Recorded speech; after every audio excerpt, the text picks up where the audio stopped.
Start off, we're going to just kind of walk through fairly quickly the last kind of 200 years of architectural history in America.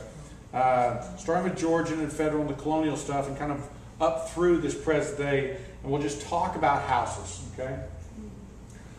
This is a Georgian house in Virginia, William Buckland. The Georgian style, named after King George, 1725, 1775, roughly in that period.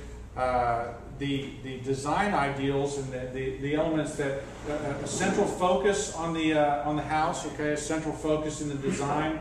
You have this what's called graduated fenestration, where basically you have a 9/9 window and then a 6/6 window. So you get this proportion, this building, right? So this heavy base and support in the top. But it's a very symmetrical design. Same thing is true as this house up in New England. Again, the central focus, the 5 even bays. You see the decoration over the top of the window here versus up here. So the fenestration's changed a little bit.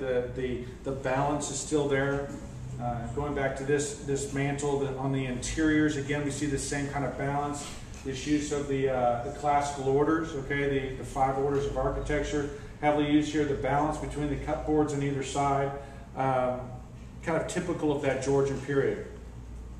Going into the federal period, you have the same kind of classical ideals, right? You still have the central focus. You still have the kind of the symmetry in design. You still have the fenestration change here, the use of the plating window. Some of the stylistic things that changed during the federal period. Federal period named after the Federalist Papers, right? This desire to disassociate ourselves with England, desire to kind of show off this new country, 1775 to roughly 1820. Another federal house in Salem, Massachusetts. We'll begin to see some details and some kind of characteristic details of the federal style when we go into this interior. You don't have the full paneled walls, the entablature is kind of this exaggerated frieze where you see the swags and the urns. You see the same thing in the mantle and the fireplace. There's some characteristic details that define this style and help us to recognize what it is. Greek Revival period, 1820 to 1840. Remember, America at this time is an early country. This experiment of democracy, it looks like it might work, right? We've just been through the War of 1812. We're looking around saying, hey, this might actually work. We look back, we're discovering the Greek culture. We realized that, hey, this Greek culture was the very first democracy, right? This was the thing. So you have a strong association with Greek culture. So it defines our architecture, right? You see the Parthenon, that Greek building front.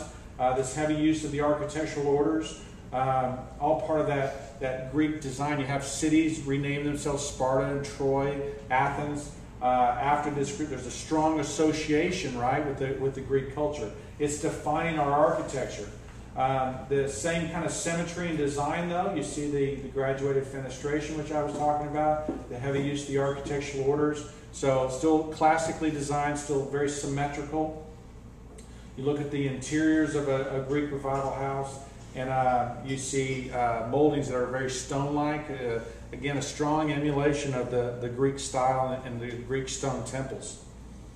When you get into the Victorian period, 1820 to 1840, we begin to see a difference, okay? And we begin to see, and here we're talking about how architecture is changing, right? So we have these architectural styles, we have these architectural periods, and they're definable. We can actually look at it and go, this is a Gothic Revival house. How do we know that, right?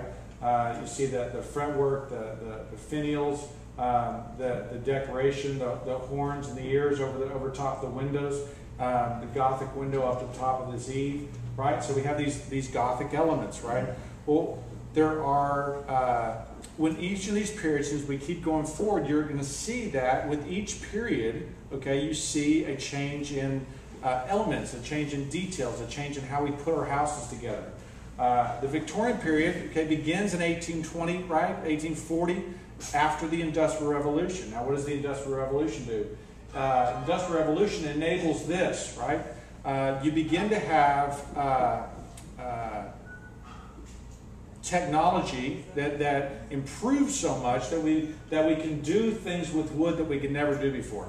And so there is the style of architecture is actually driven by technology. It's actually driven by what we can do with wood, and it's not necessarily what we should do, but what we can do, right? Look what we can do.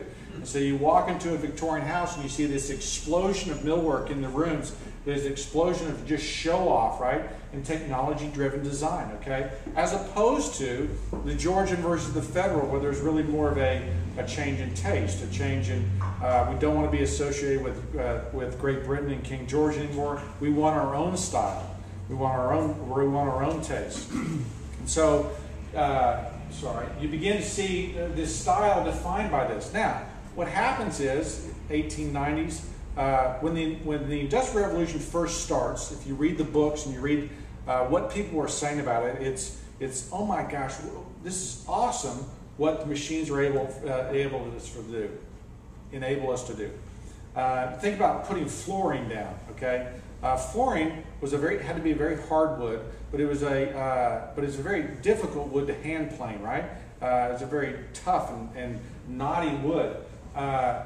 Industrial Revolution comes on, and you have these steam planing mills, and you can take a piece of wood and run it through the other end and have a perfectly smooth 3/4 inch board that's the same width, tongue and grooved, all put together. It changes the way people think about putting together a house. And they're like, oh my gosh, this is great. Fast forward 70 years, 1890, okay, and people are going, you know what?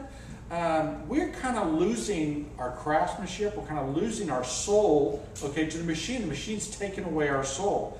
And so you have this arts and crafts area. You have Gustav Stickley and William Morris and Ruskin talking about the fact that we got to get back to the handmade.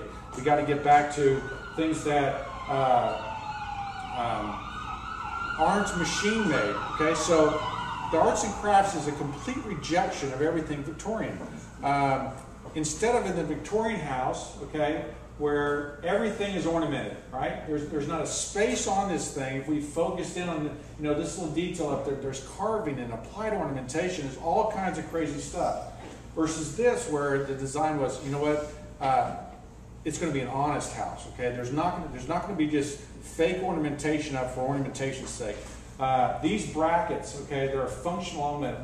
We'll make those. That will be our decoration. Function is decoration. Think about arts and crafts furniture, the through mortise and tenon, the pegs, showing off those details. It was very honest, right? It was very functionally focused. So you have the decoration is the function in these houses. Everything changes. The paint colors, right, become very muted, become earth tones. They don't want to paint the wood. They want the natural beauty of the wood to show through. So they're staining everything. Everything changes on these styles of houses. The architecture kind of grows up from the ground, right? You see these rocks and boulders going into brick, and it's kind of these houses just kind of rising up out of the earth. It's all part of that ideal. Arts and crafts period, 1890 to 1920. Beginning in 1920 to 1940, you begin to have the pure revival thing. So architects and designers look around and they say, where is the great architecture? Where's the stuff we love? And they say, well, it was in Europe. And so they go back to the Mediterranean styles, and they look at the English houses and the English cottages. They say, oh, this is where the real architecture was.